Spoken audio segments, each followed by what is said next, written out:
Sveža poročila v zadnjih urah pravijo, da Benjamin Netanjahu prosi svojo stranko Likud, naj mu zagotovi 10 rezerviranih mest za kandidate po njegovi izbiri na volilni listi stranke. Od teh bi jih bilo 8 med prvimi 25. Kanal 12 poroča, da naj bi stranka o predlogu glasovala prihodnji teden pred strankarskimi predvolitvami v začetku prihodnjega meseca. A nekateri vplivni člani stranke naj ne bi bili zadovoljni, kar razkriva redek notranji boj za moč glede tega, kdo bo oblikoval prihodnjo listo stranke Likud. Da bi o tem in še več razpravljali, z veseljem v studiu pozdravljamo političnega analitika Gila Hoffmana. Lepo te je videti, Gil. Torej, Benjamin Netanjahu, ki se sooča s pritiski na mednarodnem prizorišču, doma strani opozicije in zdaj celo znotraj svoje stranke Likud. Razložite nam, kakšne so trenutno skrbi znotraj vladajoče stranke in kaj bi to lahko pomenilo za predsednika vlade ob volitvah. Torej, Bonita, zgodilo se je to, da je Netanjahu izšel okrepljen iz svojih pravnih postopkov, kjer so sodniki jasno povedali, da ne menijo, da bo obtožba podkupovanja zdržala. In zaradi tega je to vodstvo Likuda nakazalo, da Netanjahu še dolgo ne bo nikamor odšel. V enem zelo laskavem intervjuju, kjer so ga na njegovi domači televiziji Kanal 14 prejšnji teden pozdravili kot Netanjahuja kralja Izraela, so ga celo vprašali, ali bo kandidiral še čez 30 let. Mož je star 70-60 let. In tako si je potem lahko privoščil, da je zahteval toliko mest, kot jih je želel.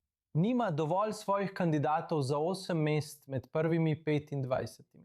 Razlog, zakaj to forsira, je ta, da želi pritisniti na ljudi, ki glasujejo na predizborih. In jim reči, če izberete ljudi, ki mi niso všeč, jih bom preprosto potisnil nižje na seznam, tako da bom druge premaknil navzgor. Lahko premakne ljudi, ki so bili izglasovani nižje, višje na seznamu, vse lahko odloči kar sam.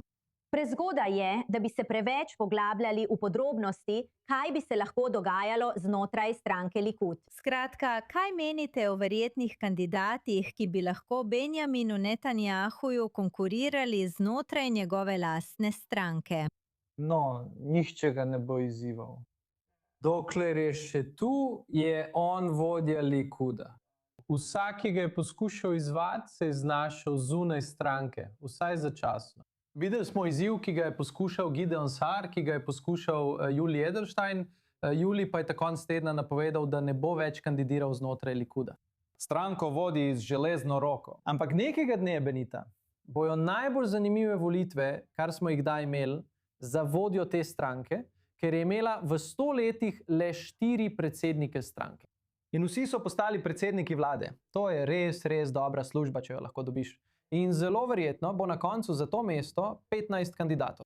Prej ste omenili intervju za Kanal 14. Vemo, da je Benjamin Netanjahu, ki je večkrat govoril za ameriške medije, posebej za Fox News. Kakšen je vaš občutek, zakaj se je odločil za to platformo, da prek mednarodnih medijev sporoča svetu svoje sporočilo, zdaj, ko se veliko manj pojavlja v domačih medijih? Najprej, oba intervjuja za Fox News v zadnjih 3 dneh sta bila namenjena vplivanju na Donalda Trumpa.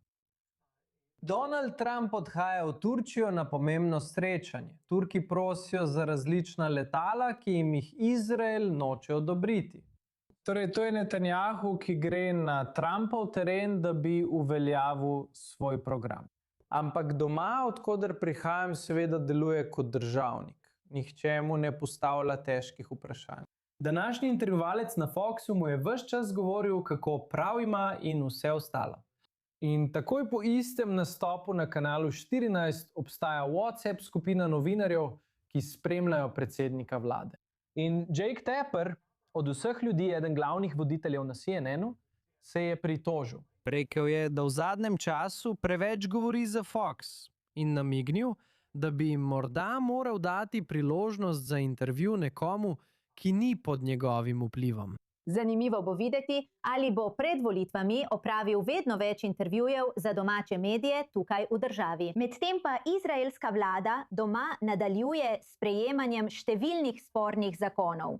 Očitno se mudi, saj se konec naslednjega tedna začne poletni odmor. Zato želijo vse to urediti pred volitvami.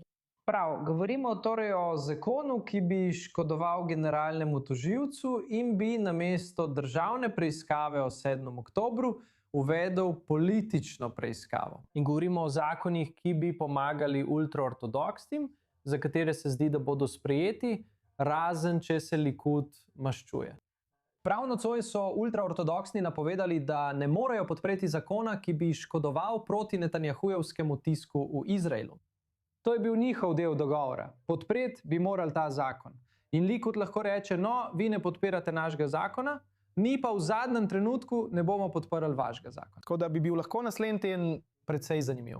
Zagotovo se sliši, kot da bi lahko odbor glasoval o nadaljnji obravnavi zakona, ki širi spolno segregacijo v akademskem okolju. Kaj točno to pomeni? Mislim, trenutno naj ne bi bilo spolne segregacije v akademskem okolju, vendar ultraortodoksni trdijo, da bo to pomagalo pripeljati več ultraortodoksnih v akademsko okolje. Pravzaprav gre za zakon, ki prihaja bolj iz stranke Ben-Gvirja in zato mislijo, da bo to pomagalo tako imenovanim Haredi Leumi, verskim sionistom, ki so bolj strogi in želijo, da moški in ženske služijo ločeno.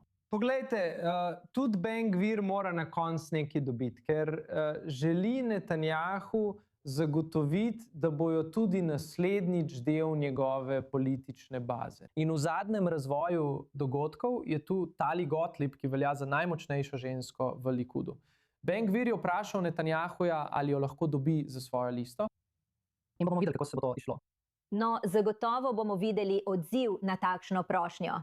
Cenim vaše vpoglede. V prihodnjih mesecih nas čaka še veliko za razčleniti. Politični analitik Gil Hoffman, hvala kot vedno, da ste bili z nami v studiu.